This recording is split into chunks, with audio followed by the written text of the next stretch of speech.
آن قصاب کلکم زائن، نبی چون راعی است، خلق مانند رمه او سایی است. یه اپرنده یه حدیثیه که حضرت رسول گفته خلق حالا عامه مثل یه رمه میمونن، رمه گوسفندا. حالا دلیل هم داره، البته مولوی این رو توصیف کرده قبلا چرا گوسفند حالا اینجا چیز کرده. یه مثالی مولوی میزنه، میگه معمولا گوسفندا اگه شما مثلا یه سری گوسفند رو میبرید یه جوی برسن، اولی تا نپریده بقیه نمیپرن، وقتی اولی پرید بقیه همه میپرن. خلق اینطورن. مولوی از تقلیدم زیاد خوشش نمیاد، معتقده که تقلید خوبه تا یه حدی شما رو میرسونه، بعد تحقیق کنید، بعد خودتون برسید. تو اون داستانی که اگه یادتون باشه یه بابایی بود که شترش رو گم کرده بود، دنبال شترش میگشت. ما اینو اینجا قبلا خوندیم که نشونی های شترش هم میداد، مردم این مسخرش میکردن. بعد آخر سر اومد گفتش که بابا این شتر من داشتم یه موقعی، و حرف مولوی اینه که شما نداشته باشی یه چیزی رو که گم نمیتونی بکنی، شما باید یه چیزی قبلا داشته باشی که بعد بتونی گمش کنی. خب حالا شتر وقتی که میارن، ببخشید این دنبال شترش بوده که پیداش بکنه، دنبال شترش میگشته، یه بابای دیگه هم تقلیدی میاد به این میگه آره منم شترم رو گم کردم. و بعد وقتی که این طرف به شترش میرسه اونم به شتر خودش میرسه. مولوی اینو میگه بعضی موقع از راه تقلید شما میتونید به حقیقت خودتون برسین. این هم نفی نمیکنه از لحاظ آدم ها، ولی میگه اون موقعی که شما آگاه باشید که بدونید که شما هم شتری داشتین.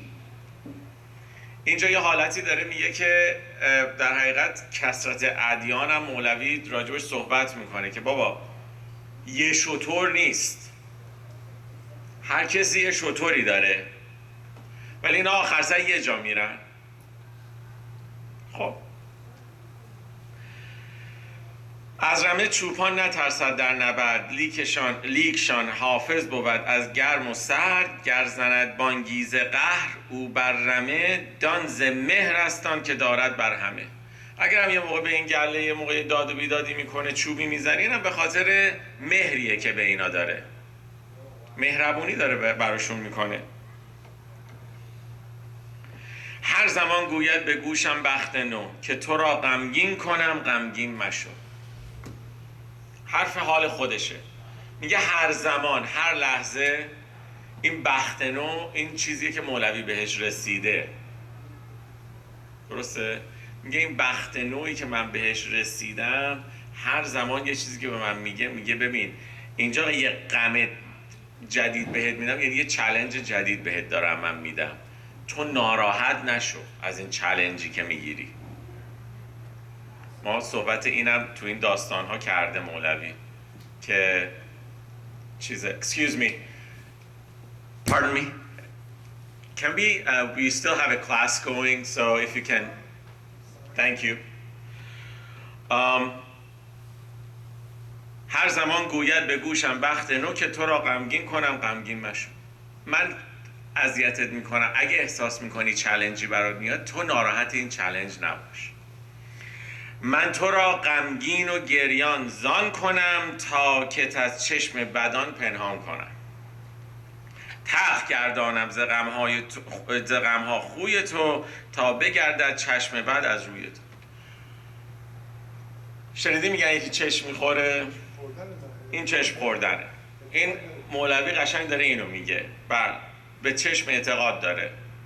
حالا هر جوری شما چشم خوردن رو میدونید، من نمیخوام زیاد برای شما دوباره تفسیرش بکنم، ولی صحبت اینه که همون جوری که هست بعضی موقع ها مجبور نیستین حالا همه چی رو همه ببینن یا چیز بکنن. تو قرآن هست ولی یکاد الذین کفروا، اونم برای چشمه. بله. نه تو صیادی و جویای منی، بنده و افکنده و رای منی، به افکنده رای منی. حیله اندیشی که در من در رسی، در فراق و جستن من بی کسی. ماها رو داره میگه مگه دنبال من نیستی؟ مگه نمیخوای به من برسی؟ چاره می جوید پی من درد تو، می شنودم دوش آه سرد تو. می توانم هم که بی این انتظار، ره دهم بنمایمت راه گذار. میگه همه این من میدونم تو دنبال این هستی، یعنی اینو در حقیقت میگه خداوند یا اون معشوق داره میگه ببین من میدونم که تو دنبال منی، دنبال اون چیزایی هم هستی که من میخوام، ببخشید دنبال اون چیزایی هستی که به من برسونته. منم میتونم بدون رنج این راهو بهت نشون بدم. میتوانم هم که بی این انتظار، ره دهم بنمایمت راه گذار. تا از این گرداب دوران وارهی، بر سر گنج وصالم پا نهی. لیک شیرینی و لذات مقر، هست بر اندازه رنج سفر. میگه من میخوام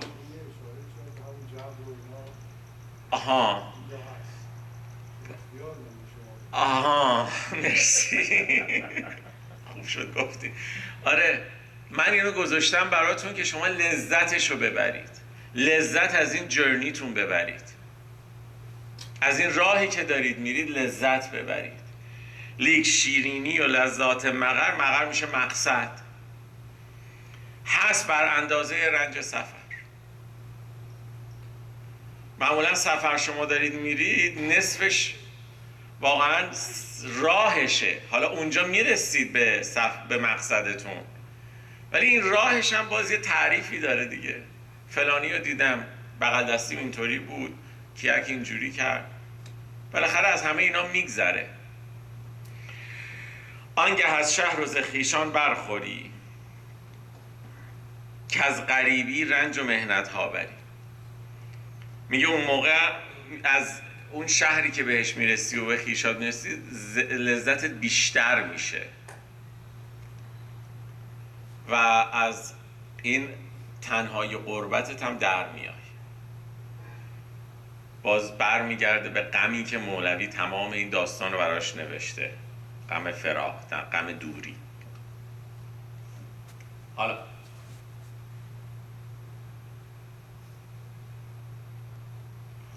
میگه یه مثال اینجا داره میزنه، مثال جالبه، حیفم میاد که نخونیمش، هم یه ذره طولانی، ممکنه بعد از ساعت 12 بشه ولی ایتس اوکی.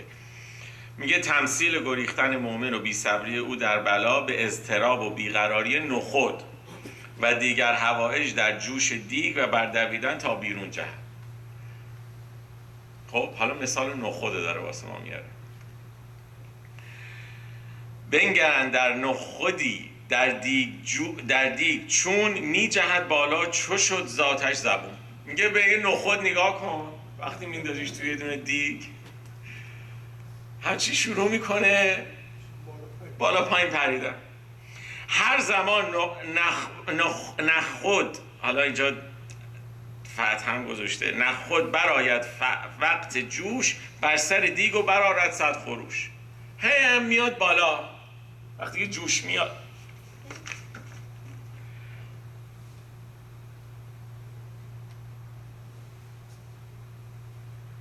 که چرا آتش به من در میزنی؟ چرا برای میذاری آخه تو آتیش؟ چون خریدی، چون نگونم میکنی. مگه من نخریدی تو؟ چرا برمیداری من خراب میکنی؟ من تو آتیش انداختی. میزند کفلیز کدبانو، که نی خوش به جوش و بر مجه ذاتش کنی یا کنی. کفلیز میشه کفگیر. میگه این آشپزم داره، حالا کدبانو داره این کفگیره رو میزنه بهش، میگه بابا تو اینقدر از این آتیش و از این چیز ناراحت نشو. زان نجوشانم که مکروه منی، بلکه تاگیری تو ذوق و چاشنی. مکروه منی اینجا یعنی من ازت دشمنی باهات ندارم، من ازت بدم نمیاد که، من اینجا دارم تو رو میجوشونم که مزه بگیری، جبر نخوده. بلکه تا گیری تو ذوق و چاشنی. من میخوام ذوقت بیشتر بشه، مزت بیشتر بشه. تا قضا گردی بیامیزی به جان، بهر خواری نیستد این امتحان. میگه من میخوام تو قضا بشی و با جان یکی بشی. خب این قسمت ها رو خیلی بهش دقت کنید. صحبت سر عوض شدن و این ترانزیشن از یه استیت به استیت دیگه است. نه ترانزیشن از یه استیت به استیت دیگه. داره میگه تو نخودی قرار پخته بشی که جان بشی، یعنی یه کسی میخوره تو رو، تو جان میشی. مولوی حرف میزنه میگه ای از تو، این انرژی از بین نمیره، ولی دیگه از صورتی به صورت دیگه میشه. یعنی ما تبدیل میشیم. تا قضا گردی بیامیزی به جان، بهر خواری نیستد این امتحان. آب میخوردی به بستان سبز و تر. تو وقتی که به بوتت چسبیده بودی آب میخوردی، سبز بودی، خیلی هم با تراوت بودی. بهر این آتش بودستان آبخور. اون موقع که آب میخوردی به خاطر این آتیش بوده آب میخوردی، که بالاخره تو این جرنی باید اینجا میومدی. رحمتش سابق بودست از قهر، زان تازه رحمت گردد اهل امتحان.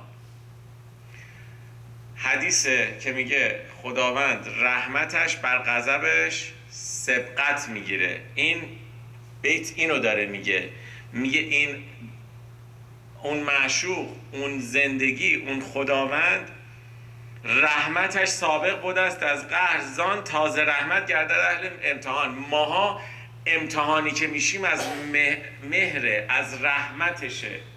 مثالاشو 2-3 تاشو آورده قبلا. یه مثال میزد میگفت شما وقتی برمیدارین گلیمو میزنید، گلیمو که نمیزنید، میخوای گرد و خاکش بیاد بیرون.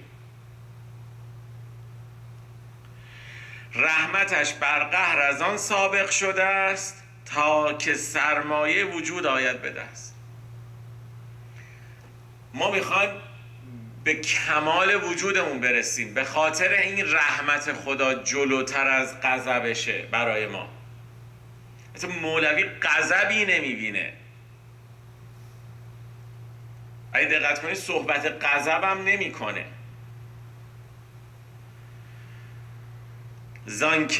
زان که بی لذت نروید لحم و پوست، چون نروید چه گدازد عشق دوست. میگه این پوست و استخونی که برای ما، یا این پوست و گوشتی که برای ما به وجود میاد، اینا همش با لذت به وجود میاد. یعنی ما خب growing up یه سری چیز هم داره دیگه، لذت هم داره. هم میتونیم حسامون به وجود میاد، ما میتونیم بچشیم، ما میتونیم حس کنیم، ما میتونیم تجربه کنیم. همه اینا برای این به وجود میاد. درسته؟ مصرع بعدش میگه چون نروید چه گدازد عشق دوست. میگه یه طرف دیگه اگه اینا به وجود نیان، تو چجوری میتونی از عشق دوستت بسوزی؟ یعنی اینا به وجود میاد که تو بسوزی، اینا به وجود میاد که ماها بمیریم.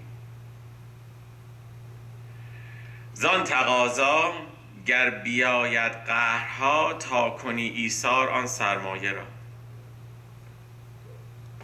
میگه اگه تو تقاضای عشق الهی رو داری، اگه میخوای واصل بشی، اگه قهری بهت بشه، اگه یه چیزی که خوشایند برات نباشه اتفاقا برات بیفته، برای اینه که این سرمایه‌ای که داری بدی، تا کنی ایثار آن سرمایه را. این سرمایه‌ای که به وجود میاد و شروع میکنی، بزرگ میشی، رشد میکنی، گوشت میگیری. حالا حواستون به نخوده هم باشه.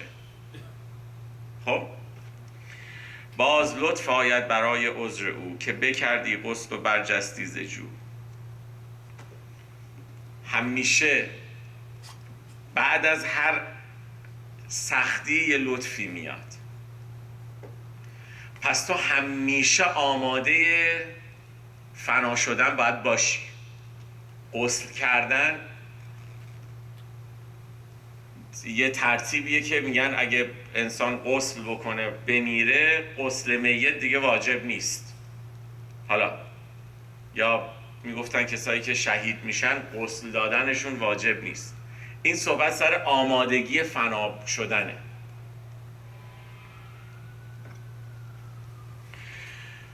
گوید این نه خود چریدی در بهار، رنج مهمان تو شد نیکوش دار. تو به خدا حالا میگه تو بهار حسابی خوردی، حالا الانه این رنجی که داری میگی این مهمونته، باهاش خوب باش. تا که مهمان باز گردد شکر ساز، پیش شه گوید ز ایثار تو باز. وقتی این مهمون دوباره میره تو باز شاکر باش، تو خوشحال باش، به خاطر اینکه از تو تعریف میکنه. نه تنها از تو تعریف میکنه، تو قسمتی از وجودش شدی، تو وجود اونی.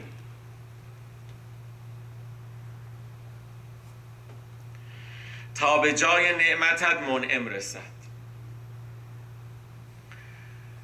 به جایی میرسی که عوض اینکه نعمت برات بیاد، نعمت دهنده برات میاد. خب رسد آدمی به جایی که به جز خدا نبینه. تا به جای نعمتت منعم رسد، جمله نعمتها برد بر تو حسد. اونجاست که همه نعمتها حسودی تو میکنه. من خلیلم تو پسر پیش به چک، سر بنه انی ارانی از بهک. داستان ابراهیم دوباره. به چک هم یعنی به زبان ترکی مثل میشه چاقو. میگه ببین من قرار تو رو ذبحت کنم، سر تو باید بذاری.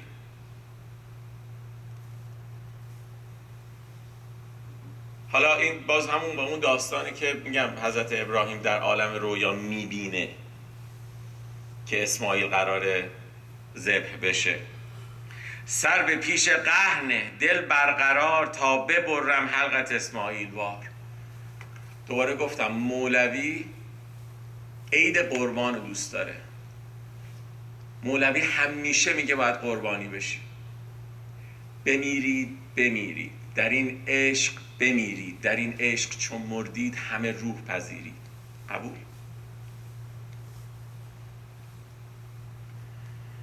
سر ببرم لیک این سر آن سریست، که از بریدن گشتن و مردن بریست.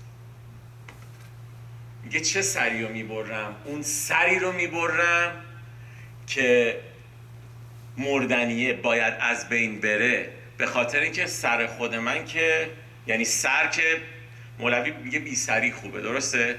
میگه تو مست سرخوشی، من مست بی سرخوشم. تو عاشق خندان لبی، من بی دهان خندیدم. بی سری مولوی اینه که من وجودم همش اونه. سر احتیاج ندارم مست باشم، سر احتیاج ندارم بخندم، من همیشه خندم، من همیشه مستم.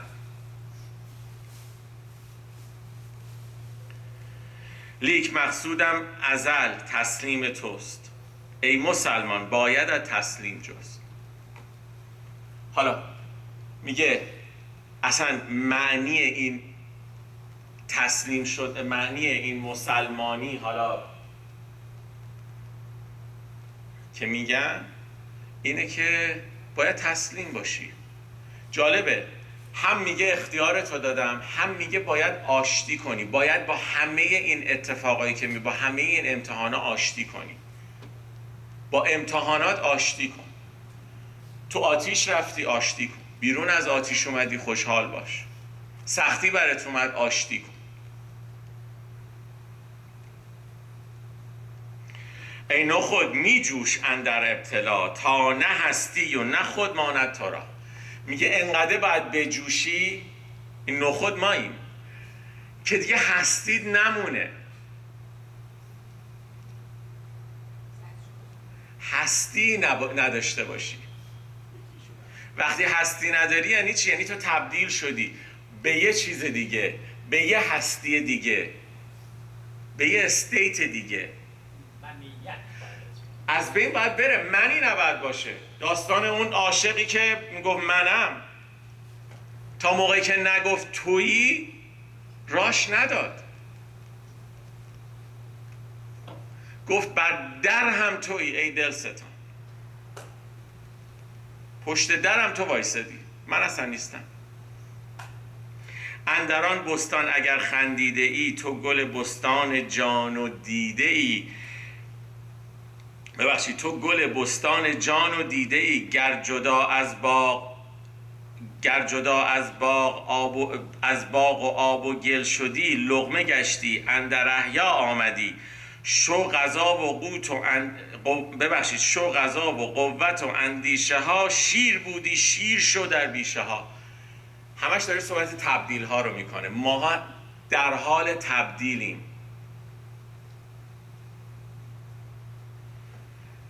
باز به نخوده میگه اگه از اون باغ اومدی، اول از آب و گل تو تغذیه کردی، حالا کسی دیگه از تو تغذیه میکنه. اونی که از تو تغذیه میکنه، لقمه که میشی بعد تو زنده میشی، تازه به یه ترتیب دیگه در میای. و جالبه تو که زنده میشی، اونی که تو رو خورده اون باید حالا بمیره تا تو چیز دیگه باز بشی. این ترتیب همین جوری داره میره. من این حرفی که میخوام بزنم تمومی نداره. ما به اند نمیرسیم، هیچ اندی نیست.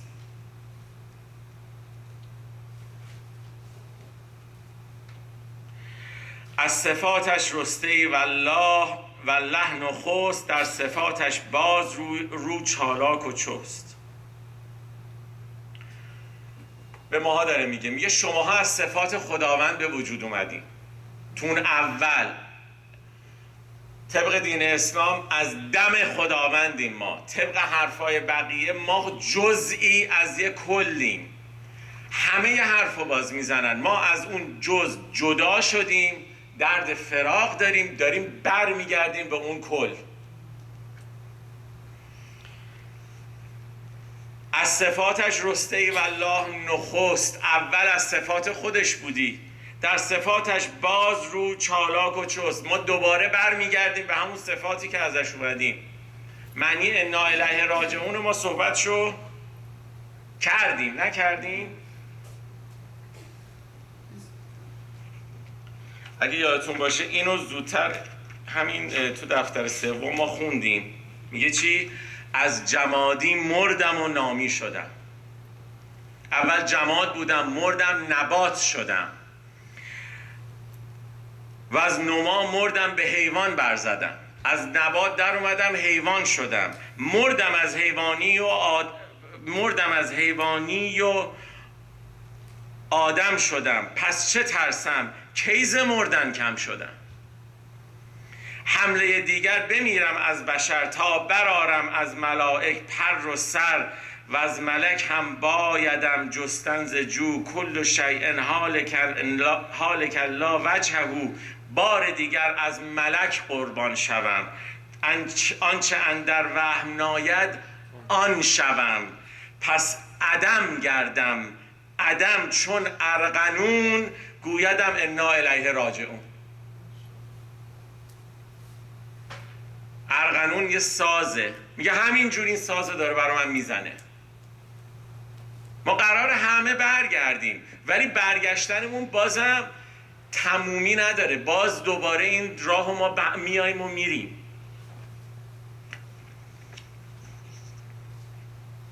این سوره یونس آیه 3 و 4 در مورد بازگشتن همه چی میگه. مرسی. اینم همینه، یعنی اینم به همین استناد میکنه.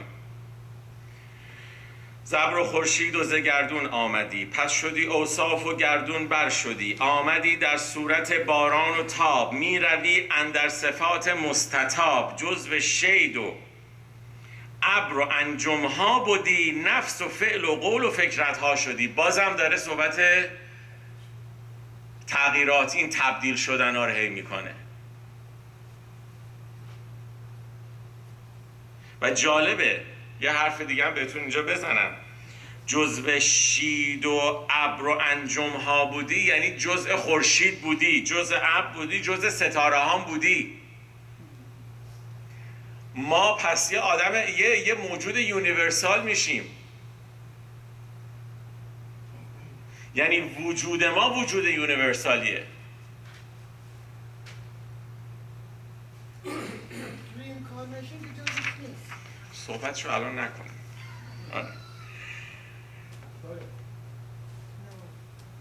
حالا هستی حیوان شد از مرگ نبات، راست آمد اقتلونی یا ثقات، چون چنین بردیست ما را بعد مات، راست آمد ان فی قتلی حیات. میگه اگه ما داریم اینجوری میبریم، یعنی فرشور من برندم تو این جریان، پس حرفی که منصور حلاج زده که گفته ان فی قتلی حیات، اگه منو بکشین من زنده میشم، پس راست حرفش. فعل و قول و صدق شد قوت ملک، تا بدین معراج شد سوی فلک، آنچنان کان طعمه شد قوت بشر، از جمادی بر شد و شد جانور. ما وقتی که تونستیم اینطوری قوت بشر رو از نبات شروع کردیم به حیوان رسیدیم، از حیوان در اومدیم به انسان رسیدیم، آنچنان کان طعمه شد قوت بشر، از جمادی بر شد و شد جانور. ماها اینجوری تونستیم. باز دوباره همون حرفشو داره تکرار میکنه، این سخن را ترجمه پهناور است. خودش هم داره میگه خیلی ترجمه داره، خیلی صفت داره، خیلی ما باید راجبش حرف بزنیم. این سخن را ترجمه پهناور است، گفته آید در مقام دیگر است. یه دفعه دیگه براتون بقیه‌شو تعریف میکنم. کاروان دائم ز گردون میرسد. این کاروانی که داریم یه کاروان روح هاست، کاروان جان هاست. میگه همین جور دارن اینا میان تا تجارت میکند و میرود. اینجا یه تجارتی میکنه بعد میره، کارشون تجارته، تجارت میکنن میرن. پس برو شیرین و خوش با اختیار، نه به تلخی و کراهت دزدوار. به ما داره میگه خوب شیرین باشه واسهتون، خوش باشه واسهتون، بدونید اختیار دارید توش، نه به تلخی و کراهت دزدوار. اینجا دزدوار داره صحبت مایندستمون رو میکنه. میگه فکر نکن تو باید چیزی رو بدزدی، تعلق داره بهت، مال توه، باید بهش برسی. یعنی از این مقام بیا که اینو من میتونم بهش برسم، من میتونم به این مقام برسم، به این حالت برو جلو. زان حدیث تلخ میگویم تو را، تازه تلخی ها فرو شویم تو را. زاب سرد انگور افسرده رهد، سردی و افسردگی بیرون نهد. یه مثال داره میزنه. اپرنتلی قدیما میخواستن انگور رو استور بکنن یا چش بکنن، فریزش میکردن. بعد این میخواستن این آن فریز کنن، تو آب سرد میذاشتن که یواش یواش چیز بشه، یعنی آب جوش هم نمیذاشتن. بالاخره میخواستن استفادهش کنن. بعدا میگه تو ز تلخی چون که دل پرخون شوی، پس ز تلخی ها همه بیرون روی. دلیلی که مثال اولو میزنه اینه که شما وقتی انگور رو میذاری تو آب سرد، خب بیشتر طول میکشه تا یخش وا بره دیگه، تا اینکه بذارین تو آب گرم.